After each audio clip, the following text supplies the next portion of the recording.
Well, I think Kyle handled it the best he possibly could. To be honest, I think that he owned up to it. He knew he made a mistake, and I knew I made a mistake when it happened. If you look back at my interview, I said, "Well, he crashed because I ran into him." I basically lifted his back tires up. He had no options. But it's we're talking about this more, right? Because he's popular, and obviously they were up towards the front. You don't see Kyle Busch making a mistake that often, but everyone is cutthroat on the space right now.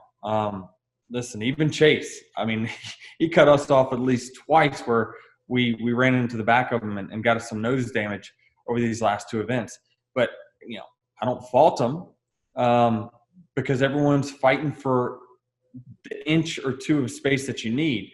Kyle, obviously, when I went back and looked at it, was exactly, he explained it exactly like it happened. He's trying to fit in a hole because if he doesn't get in that hole behind the 9 and in front of the 4, he will get freight trained and probably go back to 4th or 5th before he gets back in line. So he saw an opportunity. It's almost like super speedway racing. He tried to jump up in front of the line. He thought that the 9 had a faster run going, and he's looking in his mirror, turned right, and misjudged.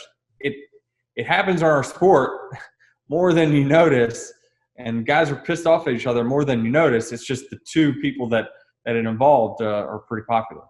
Well, you can look at it a couple different ways. I would say if Chase were to retaliate, that's intentional, right? We all know it's intentional. What Kyle did was unintentional. Now, is the score really even if one's intentional and one is not? Probably not. The drivers respect Chase, and they respect whoever it might be.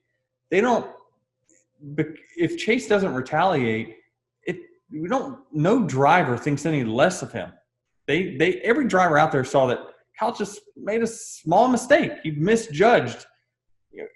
We don't go out there and expect Chase to do anything to him. If he does, then that raises your eyebrow more than what Kyle did, in my opinion. So I don't think that Chase needs to fight for relevance. We all know he's good and he's talented, and he's going to win a ton of races.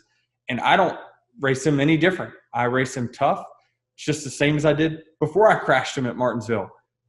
That's a sign of respect for me, is to race someone tough and that given. But there is times where you don't always have to race tough. You have to race smart too, and that's what wins races.